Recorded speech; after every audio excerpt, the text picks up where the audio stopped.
बाबा महाकाल की नगरी उज्जैन महाशिवरात्रि के पावन अवसर पर आने वाले भक्तों के लिए एक बड़ा तोहफा देने के लिए तैयार है। जैसे जैसे त्योहार नजदीक आ रहा है, प्रशासन और स्थानीय प्रशासनिक तंत्र ने श्रद्धालुओं की यात्रा को और अधिक सुविधाजनक और यादगार बनाने के लिए कई विशेष व्यवस्थाएं तैयार की हैं। इस बार विशेष रूप से चेन्नई से एक आधुनिक electric double decker bus Ujjain पहुंची है, जो शुक्रवार से अगले 3 दिनों तक श्रद्धालुओं को निःशुल्क यात्रा सुविधा प्रदान करेगी। यह पहल इसलिए की गई है ताकि त्योहार के दौरान शहर में बढ़ने वाली भीड़ और यातायात की चुनौतियों का सामना करने में मदद मिले और भक्तों को किसी प्रकार की असुविधा का सामना न करना पड़े। डबल डेकर बस के आगमन से न केवल शहरवासियों में उत्साह देखा गया है, बल्कि इसे लेकर श्रद्धालुओं में भी आनंद और उम्मीदें बढ़ी हैं। इस बस की विशेषता यह है कि यह अत्याधुनिक इलेक्ट्रिक तकनीक से लैस है और इसे विशेष रूप से भक्तों की सुविधा के लिए चुना गया है। सीएम डॉक्टर मोहन यादव के भाई और व्यावसायिक रूप से सक्रिय गोविंद यादव ने बताया कि यह बस उनके मित्र की कंपनी द्वारा उपलब्ध कराई गई है और इसे श्रद्धालुओं की सुविधा के लिए विशेष रूप से उज्जैन लाया गया है। महाशिवरात्रि के अवसर पर लाखों की संख्या में बाहर से आने जाने वाले भक्तों को ध्यान में रखते हुए यह डेमो बस विशेष रूप से बुलाई गई है ताकि लोग सुरक्षित और आरामदायक तरीके से धार्मिक स्थलों तक पहुंच सकें।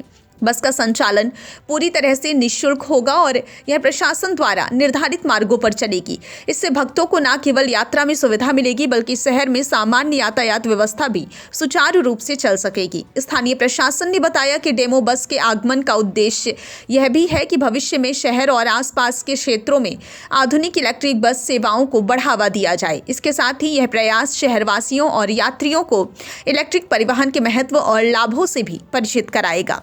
महापौर मुकेश टटवाल ने इस अवसर पर कहा कि केंद्र सरकार की पीएम बस सेवा योजना के तहत उज्जैन के लिए 100 नई इलेक्ट्रिक बसों को मंजूरी मिल चुकी है। इन बसों का संचालन केवल शहर की सीमा तक सीमित नहीं रहेगा, बल्कि यह आसपास के प्रमुख धार्मिक स्थलों और नजदीकी शहरों तक भी सेवाएं प्रदान करेगी।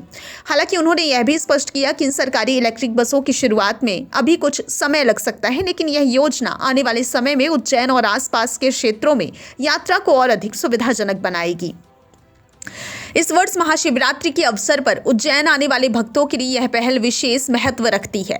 शहर में प्रत्येक वर्ष हजारों श्रद्धालु महाकालेश्वर मंदिर और अन्य प्रमुख धार्मिक स्थलों की यात्रा के लिए आते हैं और इस दौरान पारंपरिक परिवहन के साधनों में भीड़ बढ़ जाती है।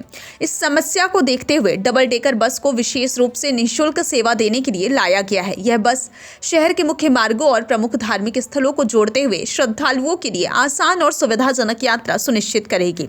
स्थानीय प्रशासन ने भी इस दिशा में कई कदम उठाए हैं। बस के संचालन के लिए विशेष मार्ग और समय सारणी तैयार की गई है ताकि यातायात में बाधा ना आए। इसके अलावा यात्रियों की सुरक्षा और सुविधा को ध्यान में रखते हुए बस में सभी आवश्यक सुविधाएं उपलब्ध कराई गई हैं।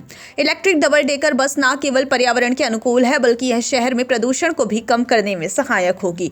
गोविंद यादव ने बताया कि यह बस एक डेमो परियोजना के रूप में उज्जैन लाई गई है ताकि शहरवासियों और श्रद्धालुओं को इसका अनुभव हो सके और भविष्य में बड़ी संख्या में इलेक्ट्रिक बसों की योजना को लागू करने में मदद मिल सके।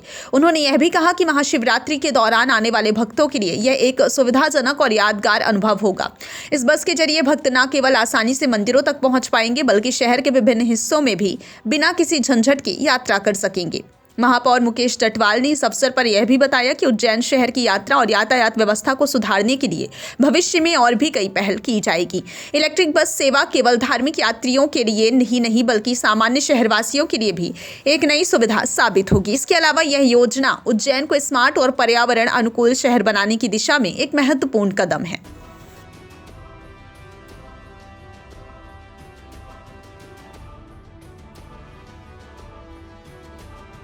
बाघा बिल्डर्स कॉलोनी रीवा, आपका सपना हमारा निर्माण। अब आपके शहर रीवा में सर्व फैसिलिटी युक्त government TNCP approved diverted plots उपलब्ध हैं। यहां आपको मिलेगा सुरक्षित एंट्री गेट और बाउंड्री वॉल, चौड़ी सड़कें, हरा भरा गार्डन और ओपन स्पेस, विद्युत ट्रांसफार्मर और पक्की नाली व्यवस्था, ओवरहेड वाटर टंकी और आधुनिक सुविधाएं। संपूर्ण कॉलोनी में हर प्लॉट सुविधाओं और सुरक्षा के साथ तैयार है। तो एक बार विजिट कीजिए बाघा बिल्डर्स कॉलोनी। हमारी लोकेशन है डीपीएस स्कूल के पास, अटरिया, रीवा।